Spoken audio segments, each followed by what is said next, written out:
La peor unidad de tiempo no dura una hora, ni siquiera un día, dura un minuto en el que un hombre descubre que su poder no era una muralla, sino un acuerdo invisible, y que ese acuerdo acaba de romperse. Nerón llega a una villa a las afueras de Roma con el polvo pegado a las sandalias, la garganta seca, el olor ácido del aceite de las antorchas suspendido en el corredor. No entra como un emperador que inspecciona su propiedad, entra como alguien que todavía espera encontrar una puerta obediente. Pregunta por mensajes. Un esclavo evita su mirada, aprieta la tablilla contra el pecho, traga saliva, tarda un instante más de lo debido antes de responder. En palacio, una demora así habría sido impensable. Ese retraso es el primer no. La noticia no tiene grandeza, no llega con trompetas, ni con el estruendo de un ejército en marcha. Llega en una frase seca. El Senado lo ha declarado enemigo público. Nerón por un momento no entiende el tamaño de la palabra aplicada a sí mismo. Pregunta qué significa el castigo. Le describen una forma de ejecución antigua,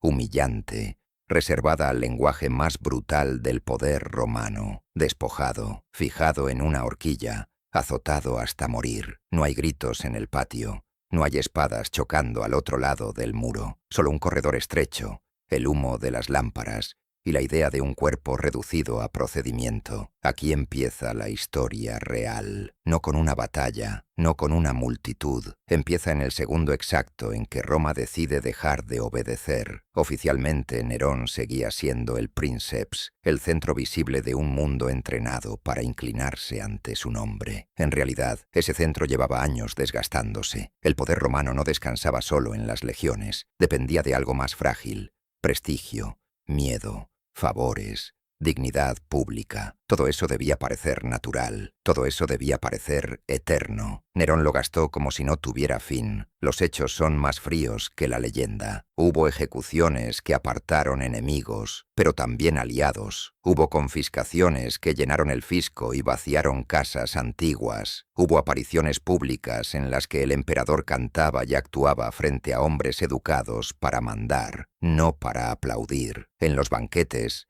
el vino podía oler a miel y resina. El aire, en cambio, olía a humillación. Un senador que aplaude no siempre admira. A veces calcula cuánto vale seguir vivo. Luego quedó Roma marcada por el fuego. La versión oficial habló de reconstrucción. La ciudad recordó otra cosa. ¿Quién podía permitirse levantar muros nuevos mientras otros todavía respiraban humo? La Domus Aurea no fue solo un palacio. Fue una señal, una manera de convertir el paisaje en propiedad y de volver visible la distancia entre el gobernante y los gobernados. Desde fuera, el régimen todavía parecía firme. La guardia pretoriana seguía en pie. Las legiones seguían en provincias. El calendario imperial seguía avanzando. Pero Roma rara vez se quebraba por una sola grieta. Se quebraba cuando varias grietas, al fin, se tocaban. En marzo del 68 se abre la puerta que ya no se cerrará. En la Galia, Cayo Julio Vindex se levanta contra Nerón. No habla como un rebelde sin nombre, habla como un hombre del propio sistema, y eso cambia la naturaleza del peligro. Ya no se trata solo de descontento, se trata de alternativa. La distancia ayuda a esa idea. Vista desde Roma,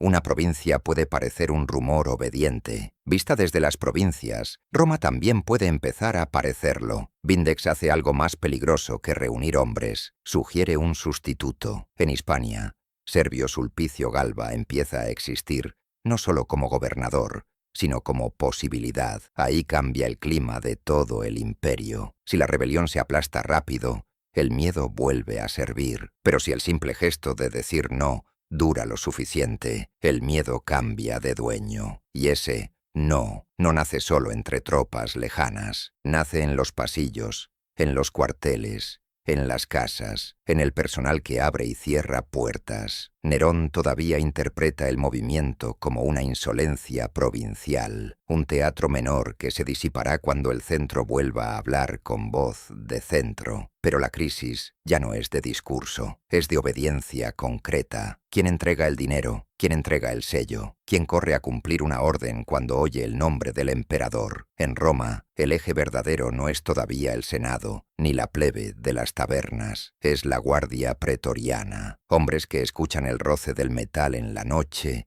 y calculan quién pagará mañana. El cuero de sus correas cruje cuando cambian el peso del cuerpo. Ese crujido también es política. Vindex aún no ha sido derrotado en esta parte de la historia. Galba aún no ha cruzado el último umbral, y sin embargo, el punto de no retorno ya existe. Está escondido en un detalle doméstico, casi miserable, la respuesta que tarda, la mirada que no se levanta, la orden que ya no provoca prisa. Cuando un esclavo aprende que puede demorarse un segundo más, el imperio entero aprende que su centro es vulnerable. Nerón, esa noche, todavía respira. Roma, esa noche, ya está practicando el silencio. La rebelión se rompe lejos de Roma. El miedo, no. El miedo nace dentro de Roma. En la Galia, Vindex cae frente a un ejército que todavía combate en nombre del emperador. El mensaje que corre hacia la capital suena, al principio, como una victoria. La versión oficial resulta cómoda. El traidor ha sido castigado. El orden vuelve a su sitio. El centro sigue en pie. Pero la realidad no viaja en la consigna, viaja en los detalles. Un mensajero llega con barro reseco en la túnica, polvo pegado a las pestañas, el sello de cera marcado por manos que temblaron durante el camino. No trae paz, trae una prueba. Un gobernador se atrevió a levantar estandartes.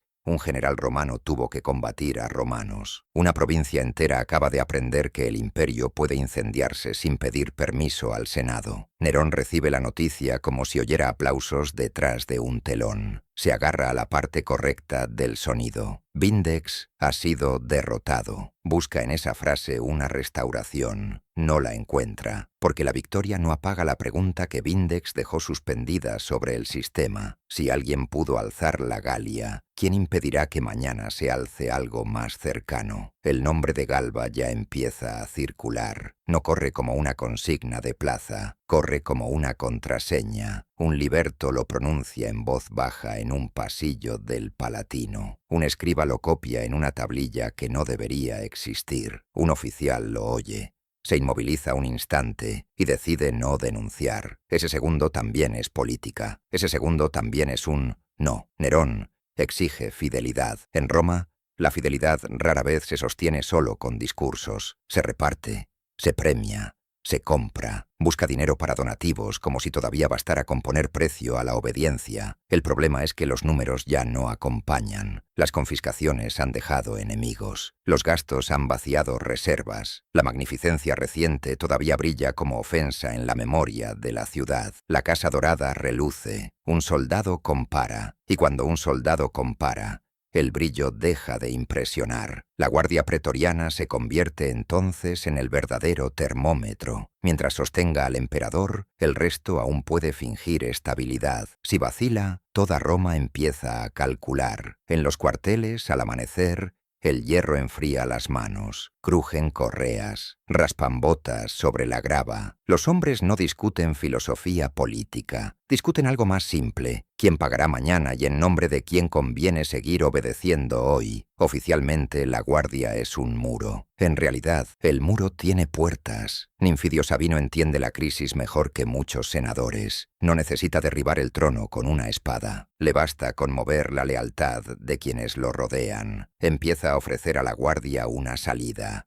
una recompensa, una transición. La fidelidad deja de parecer deber. Empieza a parecer mala inversión. Nerón responde con gestos que todavía se parecen al control. Ordena vigilancia, ordena pesquisas, ordena listas. Pero la vigilancia solo funciona cuando el vigilante cree en el centro. Dentro del palacio, los servidores aprenden otra gramática. Una orden se extravía, un sello tarda en aparecer, un mensaje llega tarde por confusión. Nadie necesita declararse rebelde dentro de la casa imperial. La lentitud basta. Las provincias entienden ese vacío antes que Roma. En Hispania, Galba deja de ser una posibilidad lejana y empieza a operar como alternativa real. No necesita tomar la capital de inmediato. Le basta con aceptar adhesiones, recoger lealtades, dejar que los descontentos se reconozcan entre sí. Una red así no depende de una sola batalla, depende del tiempo y sobre todo de que el centro siga perdiéndolo. Nerón intenta recuperar ese tiempo con representación, habla de apariciones públicas, habla de castigos,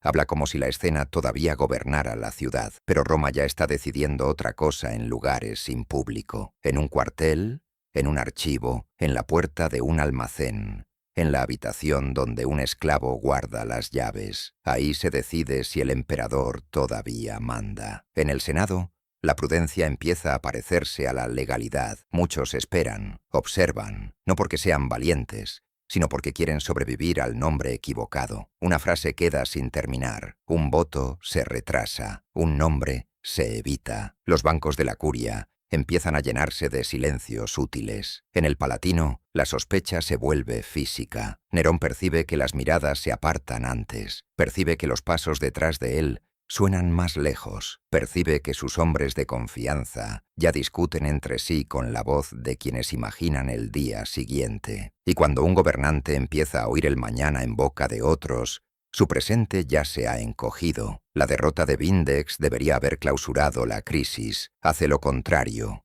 le da forma. El imperio acaba de ver una demostración práctica del secreto que nadie quería pronunciar. Un emperador puede ser discutido desde fuera y seguir respirando, pero en el instante en que esa posibilidad entra en Roma, la idea misma del emperador deja de ser invulnerable. Nerón aún está en el centro, aún firma, aún ordena, aún respira, pero su autoridad ya depende de un último contrato, la Guardia Pretoriana, y ese contrato, a estas alturas, ya se está renegociando a sus espaldas. La crisis deja de parecer una rebelión y empieza a parecer una epidemia. La derrota de Vindex debería haber restaurado la disciplina. Hace algo peor, deja un método. Las provincias aprenden que la oposición no necesita entrar por las puertas de Roma para existir. Basta con que un gobernador señale a otro gobernador como alternativa. En ese instante, el imperio deja de parecer una pirámide y empieza a parecer una mesa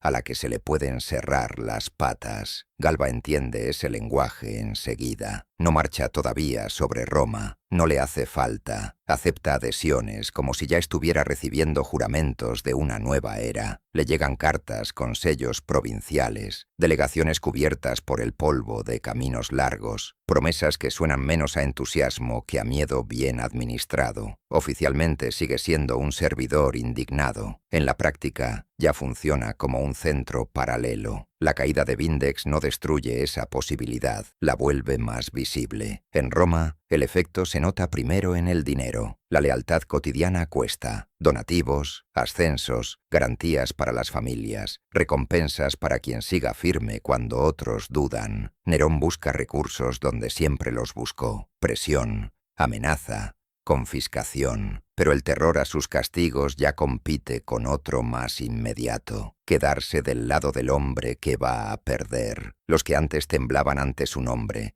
empiezan a temblar ante el calendario. En los archivos imperiales, el aire huele a pergamino viejo y grasa de lámpara. Un escriba moja el cálamo, deja caer una gota de tinta demasiado lenta, mira la puerta antes de escribir el encabezado. Ese vistazo también gobierna. Nerón quiere decretos, listas, control, pero el control depende de algo humillante. Alguien tiene que copiar la orden, sellarla, llevarla, exponer su cuerpo por ella. El poder en ese momento vale exactamente lo que valga la mano que sostiene el sello. La Guardia Pretoriana se convierte entonces en el escenario verdadero. No hay gradas, no hay música, solo hierro, sol y cálculo. En el patio de armas los cascos arden, el cuero suda, un centurión ajusta un broche y mira de reojo al prefecto. No está obedeciendo, está midiendo. Ninfidio Sabino mueve la pieza decisiva, empuja a los pretorianos a desertar de Nerón,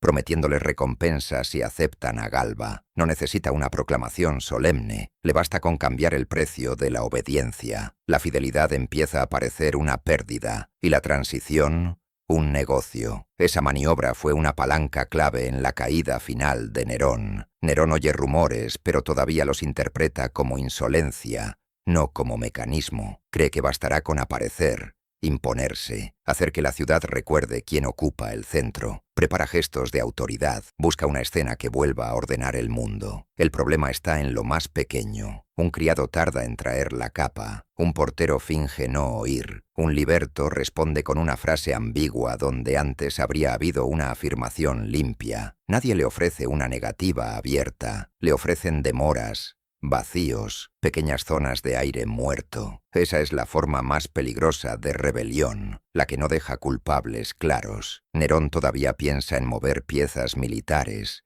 en viajar, en convocar fuerzas, en salvar el control mediante velocidad. Pero cada una de esas opciones depende de mensajeros, rutas, obediencias intermedias, y una orden ignorada no es solo un fracaso práctico, es una prueba pública de que el emperador ya no manda. En el Senado, la prudencia se endurece, las sesiones se llenan de frases laterales, de asuntos administrativos usados como pantalla, de hombres que pesan cada palabra como si ya estuvieran escribiendo su defensa futura. Oficialmente nadie reconoce el vacío. En realidad, todos lo tantean. Un senador se pasa la mano por la barbilla, huele el incienso de su túnica, mira a otro como se mira a un posible testigo. Ese silencio compartido vale más que un discurso. Nerón llama a la lealtad como si aún fuera un reflejo. Busca al Senado, busca a la Guardia, busca al pueblo. Pero la ciudad no responde como coro. Lo que encuentra no es insulto, es algo peor, desinterés. Un emperador puede soportar odio. Lo que no puede soportar es que dejen de actuar para él. Desde fuera llegan noticias cada vez más cortas y más afiladas. En Hispania, Galba ya ha sido elevado por sus tropas como rival de Nerón. Mientras tanto,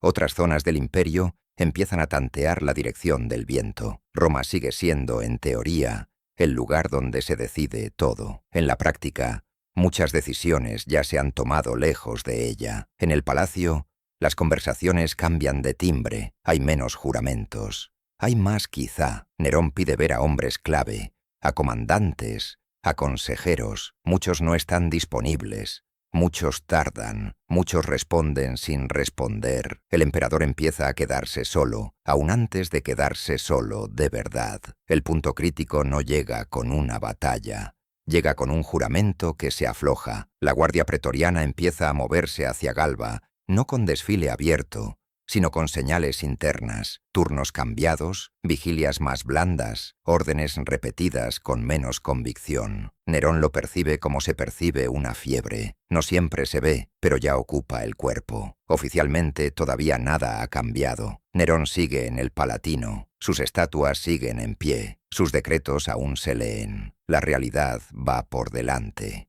El centro se está vaciando. La rebelión prohibida no necesita lanzas en el foro. Necesita un último no en el sitio exacto, y ese no empieza a concentrarse en un solo lugar, el juramento de la Guardia. Cuando ese juramento se rompe, el Senado deja de temer. Y cuando el Senado deja de temer, el título de enemigo público deja de ser una amenaza abstracta y empieza a convertirse en sentencia. Esa secuencia encaja con la mecánica general del final de Nerón, en junio del 68. La palabra trono todavía no se pronuncia en voz alta, y sin embargo, ya está en todas partes. En Roma, la crisis deja de ser una disputa de prestigio y empieza a aparecer un problema de sucesión en tiempo real. Eso cambia el aire de la ciudad. El poder deja de ser una abstracción solemne. Empieza a aparecer una dirección concreta, un lugar al que habrá que ir cuando el nombre correcto quede claro. La mañana en el Palatino huele a piedra fría y a humo de lámparas apagadas tarde. Un esclavo barre la ceniza de un brasero con movimientos cortos, exactos, sin mirar a nadie a los ojos. No pregunta, no comenta, solo cumple lo mínimo. Ese mínimo también es una retirada. Llega un informe desde los cuarteles pretorianos. No entra con fanfarria, entra en una tablilla de borde astillado, con el sello de cera presionado demasiado fuerte. El mensajero trae el sudor seco en el cuello. El oficial que lo acompaña no lleva cara de confianza, lleva cara de trámite. Oficialmente, la guardia pretoriana sigue siendo leal. En la práctica, la tablilla contiene más dudas que promesas. Nerón pide nombres, compromisos, Juramentos. Pero a estas alturas los juramentos ya no se pronuncian por honor, se pronuncian por cálculo. Una palabra de más puede convertirse en prueba cuando cambie el dueño del miedo. Ninfidio Sabino se mueve como quien administra un puente. No necesita ser el primero en cruzarlo. Le basta con decidir quiénes cruzarán. ¿Y a cambio de qué? Empuja a la guardia hacia Galba prometiendo recompensa. Una maniobra que las fuentes modernas resumen como decisiva para la deserción pretoriana contra Nerón. En el patio del cuartel, el metal de los cascos devuelve una luz pobre. El cuero de las correas cruje con cada ajuste. Un soldado se rasca la muñeca donde la armadura le ha abierto una rozadura. Esa incomodidad es política. La pregunta del día no es quién manda hoy, es quién pagará mañana. Nerón ya no suena firme. Galba empieza a sonar posible. Galba, de hecho, ya había aceptado la rebelión contra Nerón y se estaba convirtiendo en el punto de reunión de adhesiones provinciales, incluso después de la caída de Vindex. En el Senado la prudencia no estalla, se astilla. No hay un gran discurso sobre la libertad. Hay silencios, hay vasos de agua levantados sin sed, hay frases que se dejan sin terminar. Oficialmente, la curia actúa por legalidad. En realidad, actúa por supervivencia. La ciudad también delata el giro en signos mínimos. En una taberna, un dueño baja la voz al pronunciar el nombre del emperador. En una esquina, un pregonero repite una orden sin convicción. En un templo, una mujer deja una ofrenda y mira alrededor antes de retirarse. No porque adore más, porque calcula mejor. Nerón intenta recuperar el centro con una orden. Pide reunir a la guardia, pide presencia, pide que el palatino vuelva a sonar a mando. Pero la maquinaria ya no obedece como reflejo. La orden tarda. Y en Roma,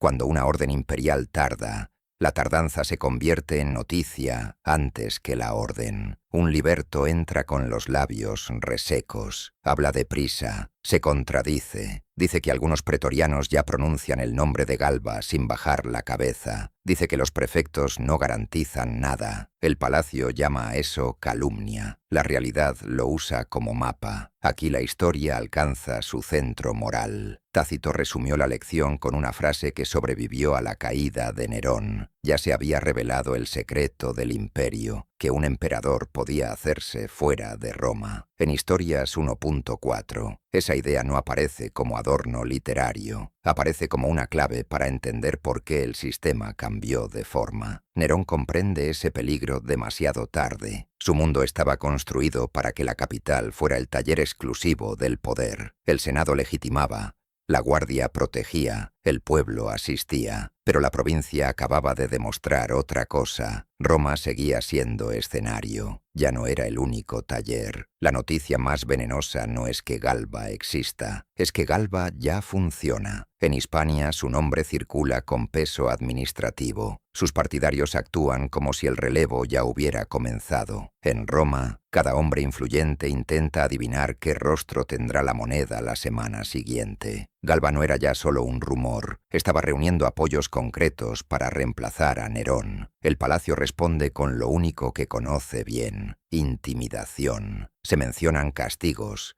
se mencionan confiscaciones, se sugieren arrestos, pero el castigo solo existe si alguien acepta ejecutarlo, y ahí está la humillación verdadera. El emperador empieza a descubrir que está rodeado de manos armadas sin voluntad. Un esclavo trae agua, el cuenco tiembla apenas. En la superficie vibra el reflejo de una lámpara y de una cara cansada. Nerón bebe, deja el cuenco sobre la mesa. El sonido es seco. El silencio posterior dura demasiado. Ese silencio no es ausencia de gente, es ausencia de lealtad. En los pasillos los pasos suenan más separados. Un guardia evita la mirada de otro. Un servidor se detiene a fingir que arregla una cortina. Oficialmente el palacio permanece en calma. En realidad es pánico administrado con buenos modales. La tarde cae. Los rumores se vuelven más nítidos. Se dice que la guardia podría jurar por Galba. Se dice que el Senado está listo para moverse en cuanto el muro pretoriano deje de ser muro. Nerón busca una salida política,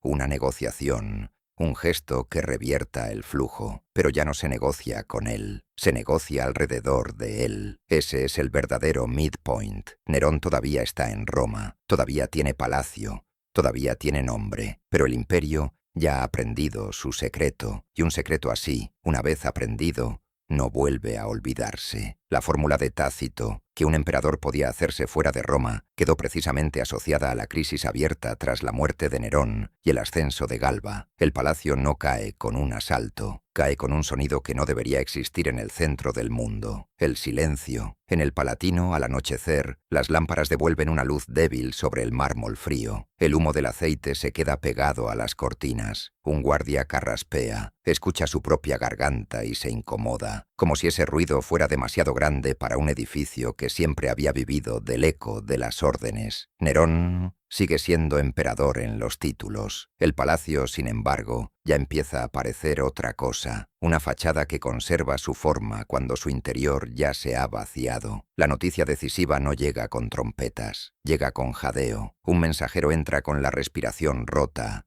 el borde de la túnica húmedo de sudor, la cera del sello aplastada con torpeza. Trae la frase que mata más rápido que una espada. La guardia pretoriana ha jurado por Galba. Nerón exige nombres, exige explicaciones, exige responsables, pero el golpe más humillante es ese. No hay un traidor visible al que castigar. La traición se ha vuelto ambiente. Intenta reunir a sus hombres, llama a oficiales, consejeros, nombres que antes acudían con prisa automática. Un liberto entra, mira el suelo y responde en voz baja: no vienen. Otro manda una excusa. Otro desaparece dentro de un retraso que ya no necesita justificación. Lo que en otro tiempo habrían parecido incidentes aislados se revela por fin como lo que son: abandono en cadena. Nerón recorre los corredores con pasos cortos, como si el suelo hubiera cambiado de materia. La piedra está fría bajo las sandalias. Una puerta cruje. Un cerrojo tarda. El cuero de un arnés suena lejos. Cada ruido confirma lo mismo. El edificio todavía existe, pero ya no hay un centro capaz de gobernar su ritmo. Entonces aparece la posibilidad que un emperador nunca debería tener que pronunciar: huir. En Roma, la huida no es un movimiento, es una confesión. Quedarse significa esperar a que el Senado convierta el miedo en procedimiento. Irse significa admitir que el cuerpo ya no puede vivir dentro del mito. La discusión en el palacio deja de ser militar, se vuelve casi física. No gira sobre victoria, gira sobre puertas, salidas, rutas secundarias, lugares donde esconder un nombre demasiado conocido. Los que permanecen a su lado son pocos, no forman ya una corte, forman una sombra de corte, un secretario, un liberto, 2 o 3 fieles tardíos que aún pronuncian César, como si la palabra conservara una fuerza que el mundo ya no le reconoce. Nadie habla de recuperar el poder, hablan de escaparle a su derrumbe. La ciudad percibe el cambio antes de verlo. En las calles, las voces bajan sin que nadie lo ordene. Un vendedor recoge sus monedas con demasiada prisa. Un hombre mira una estatua imperial y aparta los ojos antes de quedarse observando demasiado tiempo. No hay un gran acto público, hay un ajuste de instinto. Nerón sale en la noche cubierto con una capa común, como si el problema fuera la apariencia y no el derrumbe. Fuera del Palatino, el aire es más frío. El olor a humo doméstico se mezcla con humedad. A lo lejos ladra un perro. Un carro rechina sobre la piedra. Cada sonido parece venir a buscarlo. La villa de Faón, pensada para el retiro, se convierte en escondite. La tradición antigua la sitúa en las afueras de Roma, y los relatos de Suetonio la presentan precisamente como el lugar al que Nerón huyó, cuando el palacio ya no pudo sostenerlo. No hay recibimiento ceremonial. Hay una puerta que se abre deprisa, un corredor angosto, un techo que obliga a inclinar la cabeza. Un esclavo sostiene una lámpara con la mano demasiado tensa. La llama vibra, no vibra por el viento. Dentro, Nerón empieza a escuchar con claridad una vida sin obediencia. Pide agua, llega tarde, pide noticias, llegan rotas, pide seguridad. La seguridad suena a fórmula vacía, y entonces formula la pregunta que ningún emperador debería necesitar formular: ¿qué van a hacer conmigo? La respuesta vuelve con el peso completo de Roma. El Senado lo ha declarado enemigo público. Las fuentes sitúan esa condena en los últimos días de su caída, poco antes de su muerte. el 9 de junio del 68. La pena que temía era una ejecución pública y degradante, y ese temor forma parte central de cómo las fuentes cuentan sus últimas horas. Lo decisivo de este episodio no es una emboscada ni una batalla final, es la evaporación del apoyo. Nerón no cae porque le falten soldados en el mapa, cae porque ya no hay voluntad de arriesgarse por él en la habitación. Un poder que dependía de un acuerdo colectivo se queda, de pronto, sin firmantes. En la villa, alguien menciona jinetes en movimiento. Nadie los oye todavía, pero ya están presentes en la imaginación de todos. El tiempo se comprime. Nerón camina de un lado a otro. El suelo de tierra apisonada no suena como el mármol del Palatino. Esa diferencia basta para humillarlo. Busca todavía una última forma de control en medio del derrumbe. Mira los rostros de quienes quedan. Nadie sabe qué decir. Un esclavo traga saliva. La lámpara chisporrotea. El miedo vuelve el aire más espeso. La noche avanza y Roma se acerca, no como multitud, sino como decisión. Entonces Nerón entiende lo que ya era verdad desde antes de salir del palacio. El poder no se va de golpe, se va por partes. Y cuando se va la última, la voluntad de protegerte, lo que queda ya no es un emperador esperando salvarse, es un hombre esperando pasos en el camino. Roma decide la historia antes de que la historia llegue a Roma. En la villa de Faón, Nerón sigue respirando. En la capital, en cambio, ya lo tratan como si perteneciera al pasado. Ese desfase es el golpe verdadero. El cuerpo aún existe, el cargo no. Al amanecer, la curia no huele a solemnidad, huele a lana húmeda, a sudor contenido, a piedra fría. Los senadores llegan con togas impecables y rostros de hombres que han dormido poco. Nadie quiere ser el primero en pronunciar el vacío. Todos quieren ser de los primeros en sobrevivir a lo que viene después. La versión oficial empieza a escribirse en ese mismo instante. Se pronuncian palabras como libertad, restauración, orden, pero la realidad de ese día no se organiza con ideales. Se organiza con guardias, con sellos, con juramentos. Antes de mirar a los dioses, el Senado mira al cuartel pretoriano y la señal ya está dada. La guardia no entra para debatir, entra para confirmar. Crujen las correas, el hierro recoge la luz de la mañana. Un prefecto intercambia unas pocas palabras con un senador influyente. No hacen falta actas para entender lo que significan. El Senado comprende que la condena ya no necesita largos argumentos. Solo necesita la oportunidad correcta. Se redacta la sentencia contra Nerón. Oficialmente será justicia contra un tirano. En la práctica, es una forma de seguro. La ciudad se protege declarando que el emperador ya no merece protección. La fórmula de enemigo público no solo castiga, autoriza y al mismo tiempo vuelve sospechosa cualquier vacilación. Por eso muchos se apresuran. No votan solo por convicción. Votan para limpiar su expediente moral antes de que llegue el nuevo dueño del miedo. La mecánica general coincide con lo que transmiten las fuentes. El Senado condenó a Nerón mientras su guardia lo abandonaba y el relevo de Galba ya estaba en marcha aun estando ausente de Roma. Al mismo tiempo, Galba deja de ser rumor y se convierte en decreto. Roma no crea esa decisión, la ratifica. Tácito resumió el cambio con una frase que sobrevivió al episodio. Se había revelado el secreto del imperio, que un emperador podía hacerse fuera de Roma. Y añade algo aún más importante para tu escena. Los senadores aprovecharon de inmediato su nueva libertad, porque el emperador era nuevo y estaba ausente. La ciudad recibe la noticia con una mezcla de alivio, cálculo y apetito. Tácito habla de un primer estallido de alegría, seguido por reacciones distintas entre senadores, pueblo, soldados y dependientes del viejo régimen. Ese matiz es mejor que una fiesta demasiado uniforme. Roma no celebra toda igual, pero sí entiende que el aire ha cambiado. Un detalle lo delata todo. Un vendedor retira un retrato imperial. Un artesano descuelga un nombre antes de que alguien se lo ordene. No es ideología, es prudencia. La memoria se vuelve campo de batalla porque es barata, visible y útil para demostrar rapidez de lealtad. Oficialmente se dirá que cae la tiranía y vuelve la moderación. La realidad se parece más a una liquidación de deudas. Se buscan viejos asociados del régimen. Se rompen amistades. se revisan alianzas. No hace falta describir violencia para entender el peligro. Basta ver la velocidad con la que cambian las fidelidades. Los pretorianos, además, presentan su factura, han vendido el juramento una vez y ya saben cuánto vale. El problema del nuevo régimen aparece incluso antes de que Galba llegue del todo. Quien abandona a un emperador por recompensa aprende muy rápido a presionar al siguiente. Tu frase sobre que la condena abre una carrera funciona muy bien precisamente por eso. En el foro, alguien pronuncia libertad con la misma boca que ayer decía César. Un niño tropieza entre piernas adultas. Llora. Lo levantan sin apenas mirarlo. La ciudad se mueve deprisa. Esa prisa no siempre es esperanza. A veces es ansiedad con nombre nuevo. En la villa, las noticias llegan rotas. Un acompañante oye un rumor. Otro jura haber oído otra cosa.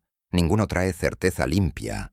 Un esclavo acerca pan duro. El agua sabe a barro. La precariedad ya no es política, es material. Nerón pregunta si el Senado ha hablado. No hace esa pregunta para informarse. La hace porque todavía espera que la forma del mundo anterior sobreviva una hora más. Pero los milagros no viajan con mensajeros. Roma, mientras tanto, ya ensaya su relato para el futuro. Dirá que todo fue necesario. Dirá que el monstruo cayó y que el Estado respiró. Bajo esa versión queda una verdad más inquietante. Si el trono puede nacer fuera de Roma, también puede cambiar de manos cada vez que se mueva la obediencia. Tácito convierte precisamente esa lección en clave histórica del nuevo ciclo político. El aire de la ciudad huele a humo de antorchas apagadas. El aire de la villa huele a tierra húmeda y lámpara inestable. Dos mundos separados por unos pocos kilómetros y unidos por una sola certeza. El poder ya se ha ido del centro. Nerón todavía espera pasos en el camino. Roma ya camina sin él. El final de un emperador no empieza con sangre, empieza con pasos que ya no responden. En la villa de Faón,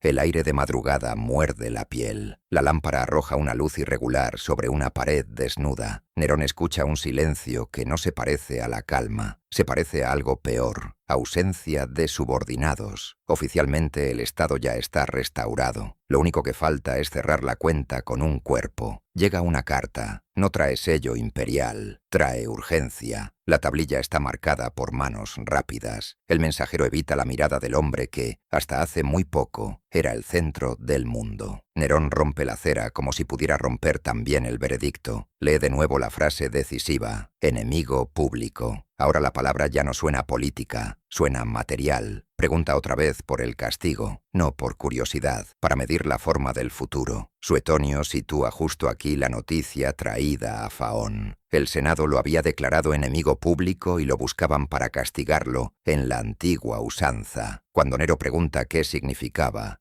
se le describe una ejecución pública degradante. Ese es el verdadero reloj del episodio. No cuánto tiempo le queda, sino qué tipo de muerte lo espera. El miedo deja de ser abstracto, se convierte en decisión. Nerón mira las dagas que había tenido cerca, las toca como quien toca una herramienta ajena. El metal está frío, la mano le tiembla apenas. Un acompañante murmura algo que quiere sonar a consuelo y no llega a ninguna parte. Un esclavo sostiene agua, la llama se refleja en la superficie y tiembla igual que la voz de la habitación. Afuera, alguien oye lo que ya no debería estar tan cerca. Caballos, no muchos, los suficientes. El sonido vuelve por el camino en golpes secos. La villa, que había sido escondite, empieza a parecer trampa. Nerón pregunta quién viene. Nadie responde. El silencio responde por todos. Los acompañantes ensayan salidas imposibles. Hablan de huir más lejos, de cruzar campos,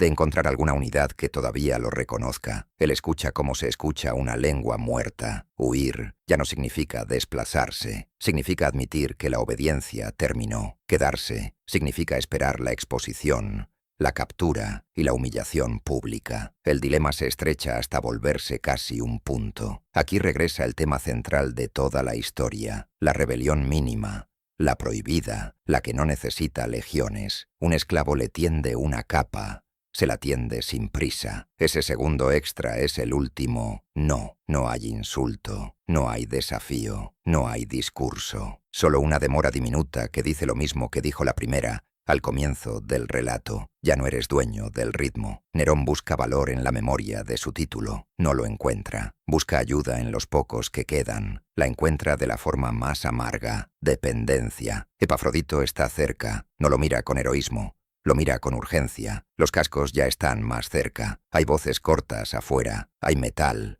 cuero, hombres desmontando. Suetonio presenta precisamente esa secuencia: la carta, la noticia del castigo, el sonido de los jinetes acercándose y enseguida la ayuda de Epafrodito en el acto final. La historia, por fin, lo alcanza. No muere aquí un emperador en sentido político. Ese emperador ya había muerto antes, cuando el sistema dejó de obedecerlo. Lo que termina en la villa es otra cosa, un hombre al que el imperio soltó. Cuando entran, el centro ya está vacío. El trono ya se ha movido. La noticia viaja de vuelta a Roma con la misma velocidad con la que viajó la traición. Rápida, ansiosa, útil. En la capital, el relato oficial se consolida. Se dirá que la ley venció al tirano. Se dirá que el Senado actuó por libertad. Se dirá que Galba trae orden. Tácito, sin embargo, deja ver algo más inquietante. La muerte de Nerón fue recibida primero con alegría, pero no de manera uniforme, y sobre todo, reveló el secreto del imperio: